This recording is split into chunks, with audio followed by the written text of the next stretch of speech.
They told you the formula was simple. Kindergarten through senior year, then a bachelor's degree, maybe tack on a master's or doctorate if you're feeling ambitious. 22 years later, you emerge brilliant and employable, ready to conquer the world with your finely tuned intellect and that expensive piece of paper with your name on it. Except here's what nobody mentions. You also emerge with an average of $85,000 in student loan debt, a job market that wants 5 years of experience for entry-level positions, and a growing suspicion that you might end up living in your parents' basement until you're 40. But here's the twist.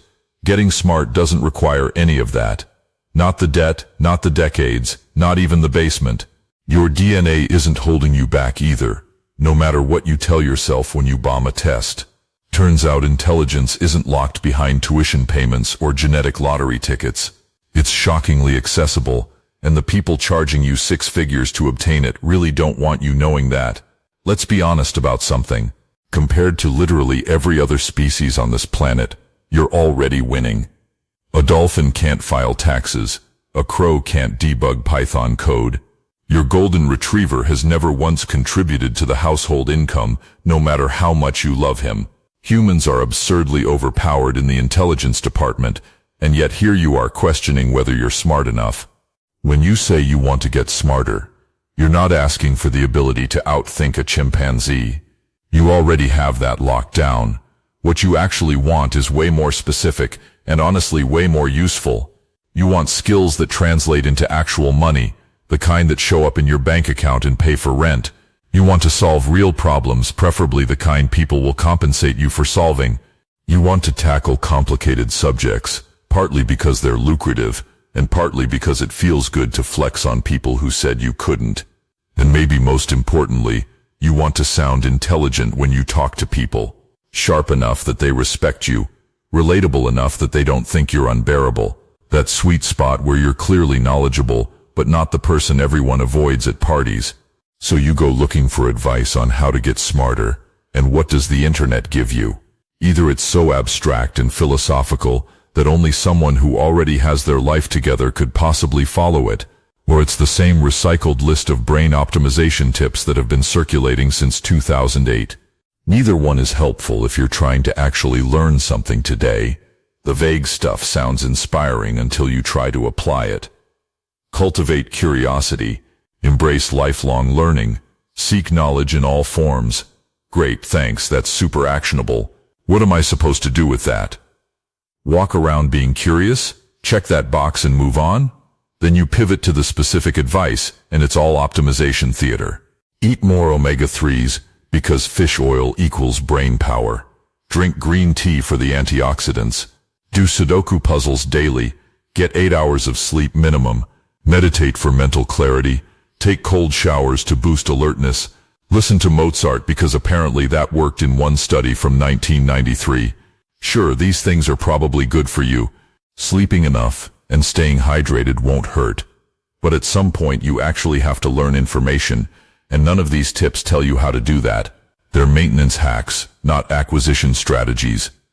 The funny part, some of the greatest minds in history operated on 3 hours of sleep, lived off cigarettes and coffee, and never saw the inside of a gym. Thomas Edison slept 4 hours a night. Nikola Tesla claimed he only needed 2. Balzac drank 50 cups of coffee a day and still wrote 90 novels. Were they optimal? Absolutely not. Did they still manage to be brilliant? Clearly.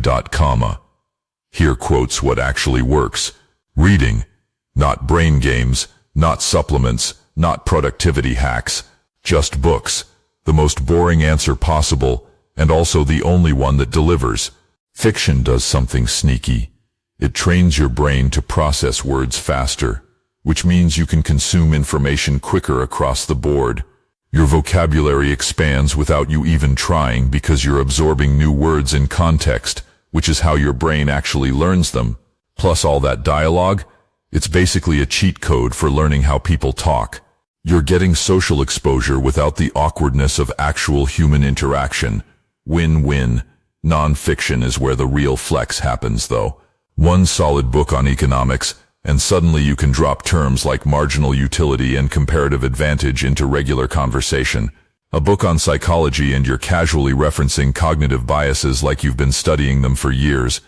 You read one book about space exploration and now you're the person everyone turns to when NASA launches something new. The secret is that most people don't read anything, so even basic knowledge from a single book makes you look like an expert. You're not faking it. You just know more than the baseline, which is currently sitting at 0. The thing about being smart is that it only counts if people actually like you. You can have the knowledge of 10 encyclopedias, but if everyone avoids you at social gatherings, what's the point? Here's the trap most people fall into. Someone says something slightly wrong, and you swoop in with a correction. Well, actually, the Great Wall of China isn't visible from space. Well, actually, we only use all of our brain, not just 10%. Well, actually, Napoleon wasn't short for his time. Technically, you're right. Socially, you're finished. The problem isn't that you're correcting people, it's that you're making them feel stupid while doing it. And nobody wants to be around someone who makes them feel stupid, even if that person knows a lot. Flip the script. Start by agreeing, or at least acknowledging what they said. Someone mentions they heard sharks don't get cancer? Don't hit them with the well, actually. Try this instead. Yeah, that's wild. I thought that too for the longest time, but apparently they do get cancer, it's just rare. Turns out that whole myth came from someone trying to sell shark cartilage supplements back in the 90s. Same information. Zero condescension. You taught them something, and they don't hate you for it. The key is framing it like you're both discovering this together, instead of positioning yourself above them. You sound informed, you sound humble, and most importantly, you sound like someone people want to keep talking to. When you share what you know, you're either adding value to someone's life, or you're just showing off. The difference between those two things is thinner than you think, and most people mess it up without realizing. Here's what usually happens. You learn something cool, you get excited, and the first time it comes up in conversation, you dump the entire fact on someone like you're writing a Wikipedia entry. They nod politely. You feel smart. They think you're insufferable. Mission failed. The trick is remembering that people don't actually care about facts. They care about feeling good during a conversation. If your knowledge makes them feel dumb or lectured at, they'll tune you out no matter how accurate you are. Build rapport before you build their knowledge. Let's say someone mentions they're trying to save money, but their savings account interest rate is basically 0. You could jump in with the optimal strategy immediately, or you could ease into it. Yeah, savings accounts are brutal right now. Banks are paying like 0.01%, while they're lending that same money out at 7%. Total scam. I started moving some of mine into treasury bonds. Way better return. And it's basically the same level of safe. Same information. But now you've positioned yourself on their side instead of above them. You shared the frustration first, then offered a solution like you're helping a friend, not lecturing a student. People remember who taught them something useful. They also remember who made them feel stupid. Choose wisely. People act like finding the right book to read is some mystical quest that requires a literature degree and insider connections. It's not. It takes about 30 seconds. Think of literally any topic you want to learn about. Negotiation, cooking, personal finance, whatever. Open Google and type best books on negotiation. You'll get lists, lots of them. Reddit threads, blog posts, Goodreads rankings. Cross-reference a few, and pick the one that shows up most often. Done. Now here's where people panic, because books cost money, and nobody wants to drop $20 on something they might not finish. Fair. So don't. Your local library exists, and it's shockingly underused. They have physical books, sure, but most libraries now have apps where you can borrow ebooks and audiobooks for free. Libby and Hoopla are the main ones. You download the app, enter your library card number, and suddenly you have access to thousands of books without spending a cent. Project Gutenberg has over 70,000 free classics. Anything published before 1928 is public domain, which means free and legal. Want to read Marcus Aurelius or Jane Austen or Dostoevsky? It's right there. Used books are dirt cheap too. Thrift books, Abe books, even Amazon's used section. You can get most books for under $5, including shipping. Library book sales will sell you hardcovers for $1. There's no barrier here. None. Books aren't just information dumps. They teach actual skills you can use. The problem is most people treat them like Netflix. They consume the content, feel educated for about 6 hours, then forget everything by next Tuesday. Your brain is ruthlessly efficient. If you don't use information, it assumes that information is useless and deletes it to make room for more important things, like remembering every embarrassing thing you've ever said. Reading without practicing is just expensive daydreaming. Here's the good news. You don't need to master everything in the book to get results. The Pareto principle says 20% of the knowledge gives you 80% of the capability. Learn the core concepts, skip the fluff, and you're already functional. This is why the learning curve exists. It's a graph that shows your progress over time, and it's steep at the beginning. Your first hour of practice gets you further than your 10th hour will. You go from knowing nothing to knowing enough to be dangerous incredibly fast, but only if you actually practice. Read a chapter on Excel formulas, open Excel and build a spreadsheet. Read about public speaking techniques, record yourself giving a short talk. The action is what locks it in. Without it, you're just a spectator watching other people have skills. Reading is not learning. Watching is not learning. Listening to a podcast while you fold laundry is definitely not learning. Those are all just information passing through your skull on its way to the void. Learning only happens when you use what you read. Immediately. Not tomorrow. Not when you feel ready. Not after you finish the whole book. Right now, while it's still fresh and your brain hasn't decided it's trash data. You read a chapter about meal prep. Get up, go to your kitchen and prep one meal. Doesn't matter if it's perfect. You read about basic home repairs. Find something broken in your house and attempt to fix it. Tutorial on coding? Open your laptop and write 10 lines of terrible code. The quality doesn't matter yet. The action does. Your brain operates on a simple principle. If you don't use it, you lose it. It's constantly scanning your activities to figure out what information is worth keeping. Read about compound interest and then go back to scrolling? Your brain tags that as irrelevant. Read about compound interest and immediately open a brokerage account to start investing? Your brain says, oh, this matters, and files it under permanent storage. This is why you remember how to ride a bike decades after learning but forget trigonometry 3 weeks after the final exam. You used one, you didn't use the other. End of story. Stop consuming information like it's entertainment. Treat every piece of knowledge like a tool that's only valuable if you pick it up and use it. Read a paragraph, close the book, do the thing. That's the entire system. Okay, But what if you can't physically practice something right now? You read about performing the Heimlich maneuver, but you don't have a choking person conveniently nearby to practice on. You learn about changing a flat tire, but your car is fine, and slashing your own tire for educational purposes seems excessive. This is where mental rehearsal comes in, and before you roll your eyes, this actually works. Your brain is weirdly bad at distinguishing between vividly imagining something and actually doing it. Athletes have known this for decades. Olympians mentally rehearse their routines hundreds of times before competition because it activates the same neural pathways as physical practice. Here's how you use it. Let's say you just read about what to do if someone's having a heart attack. Don't just passively absorb the steps and move on. Close your eyes and build the entire scenario in your head. You're at a family dinner. Your uncle grabs his chest and collapses. What's the first thing you do? Call 911. Who's calling? You point at someone specific and say you. Call 911. What's next? Check if he's breathing.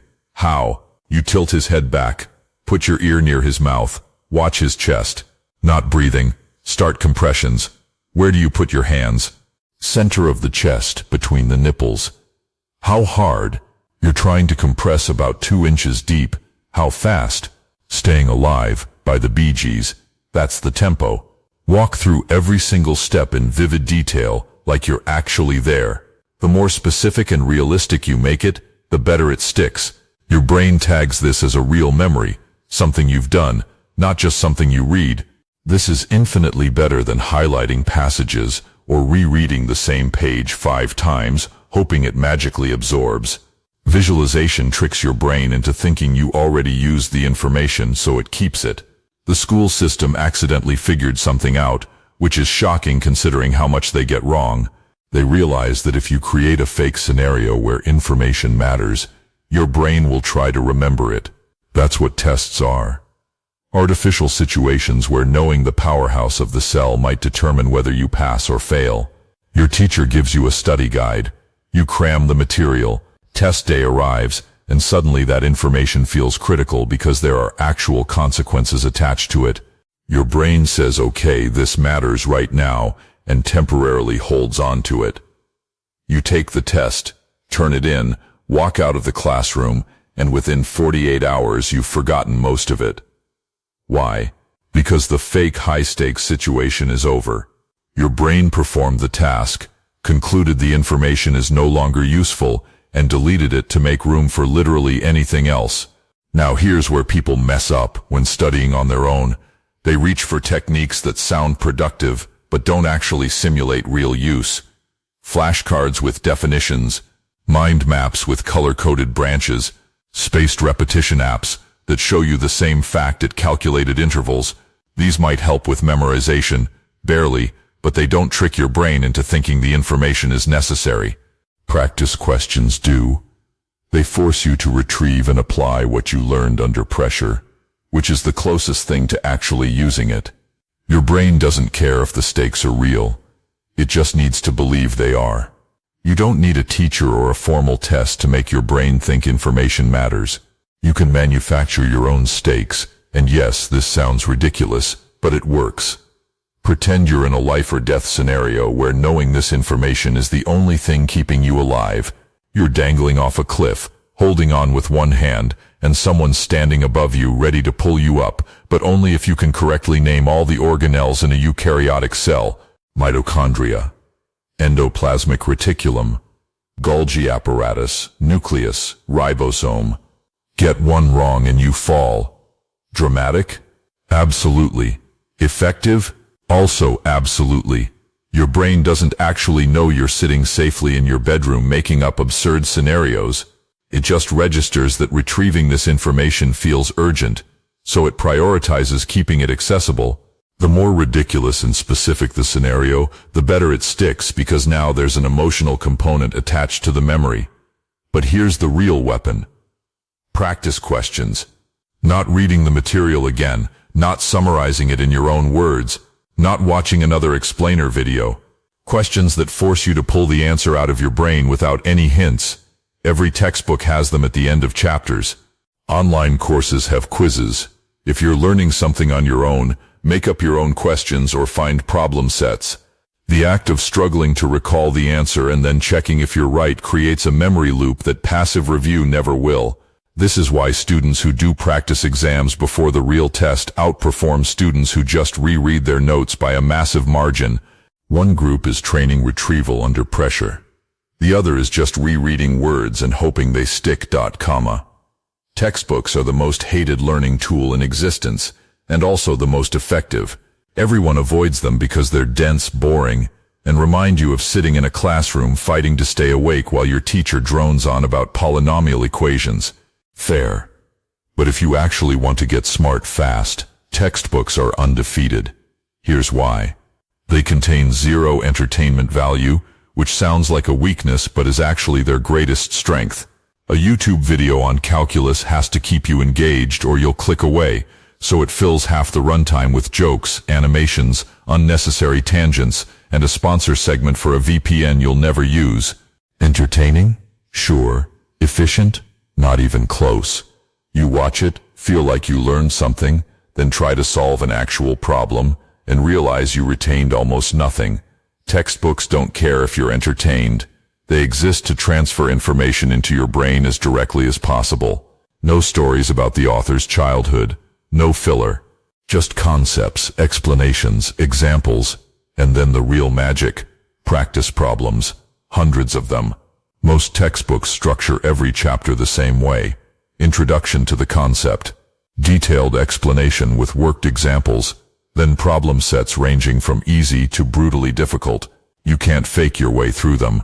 Either you understand the material or you don't, and you find out immediately. Get stuck? Flip to the appendix. Most textbooks include solutions or at least hints in the back. Some show full step-by-step breakdowns. You try the problem, fail, check the solution, see where you went wrong, try again. That feedback loop is how you actually learn, not by passively watching someone else solve problems on a screen. The difference between watching a tutorial and working through a textbook is the difference between watching someone else lift weights and lifting weights yourself. One feels easier and more enjoyable, the other actually builds strength. The biggest lie about textbooks is that they cost $300 and you need to be enrolled in a university to access them. That was true in 2005. It's not true anymore. Your public library has textbooks, not just old outdated ones either. Many library systems now offer access to college-level materials through their digital catalogs. If your local branch doesn't have what you need, request it. Libraries will often acquire books if someone asks. OpenStax exists specifically to solve the textbook price problem. They publish peer-reviewed college textbooks that are completely free. Chemistry, biology, statistics, economics, physics, psychology, all available as PDFs you can download right now without creating an account or entering payment info. Khan Academy offers free courses with built-in practice problems, not technically textbooks but structured the same way. Concept explanation followed by exercises. Used textbooks are absurdly cheap. Amazon's used section will sell you last year's edition for $8. Thrift books, Abe books, Better World books. All of them have textbooks for under $10, including shipping. The information didn't change. A biology textbook from 2019 teaches the same mitochondria as the 2024 edition. There's no financial barrier here. Zero. Once you've got the foundation down, reading and practicing and actually using what you learn, you can add a layer of optimization that makes retention even stronger. This is optional. You'll get smart without it. But if you want to maximize efficiency, here's the advanced setup. Spaced repetition apps like Anki work, but only if you use them correctly. Most people load them up with facts they've never actually practiced and wonder why nothing sticks. Wrong order. You read something, you practice it or visualize using it, and then you add it to Anki for long-term maintenance.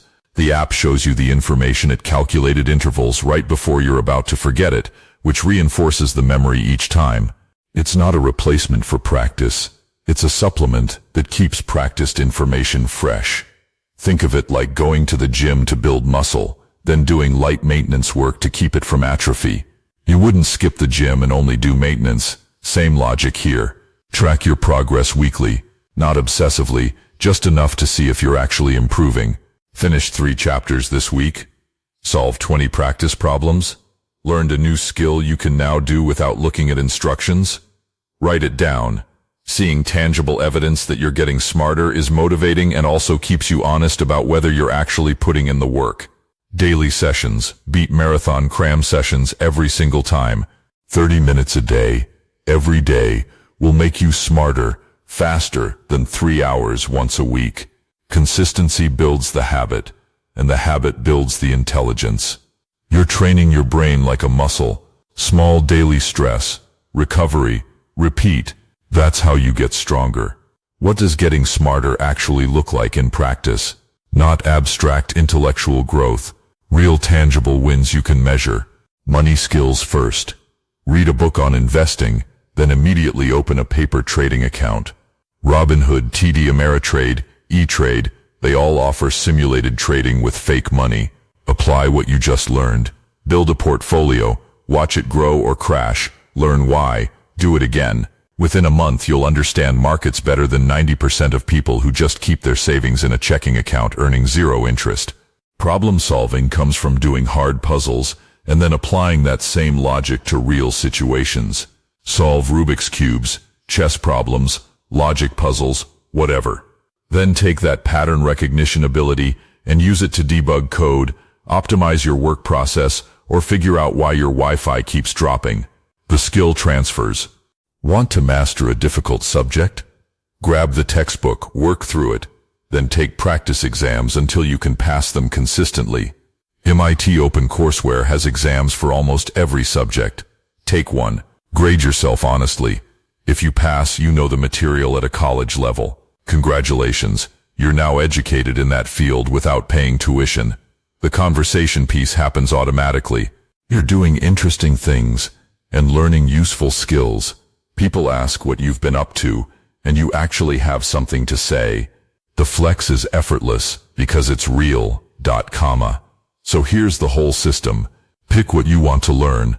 Find books or textbooks on that topic. Read them, but don't just read. Use what you learn immediately. Practice it, apply it, or at minimum visualize yourself using it in a realistic scenario. That's what locks information into your brain. Textbooks beat every other learning format for pure efficiency. No fluff, just information and endless practice problems. They're not fun, but they work faster than anything else. Share what you know without making people feel stupid. Build rapport first, drop knowledge second. People will see you as smart and actually likable, which is the combination that matters. This entire path costs you nothing or close to nothing. Libraries, free PDFs, used books for under $10. Compare that to 22 years of school and 6 figures of debt for the same result. It's not even close. You're already overpowered compared to every other species on the planet. You just needed a system to unlock it. Now you have one. Start today. Pick one topic. Find one book. Read one chapter. Use it. You're already smarter than you were 10 minutes ago. If this actually helped, and you're done with vague advice that sounds good but does nothing, subscribe for more content that cuts through the nonsense. No philosophical rambling, no brain hacks that don't work, just actual systems you can use immediately. Hit the like button if you're tired of being told to eat blueberries and meditate your way to intelligence. Drop a comment with the first book or topic you're going to tackle. Seriously, write it down. Public commitment makes you way more likely to actually do it, and also I'm curious what people are learning. Want to support the channel? Hit the bell so you actually see the next video instead of letting the algorithm bury it under cat videos and true crime documentaries. Consider it a donation to the cause of making education accessible without the crippling debt. You've got everything you need now. Go get smarter. It's easier than they told you.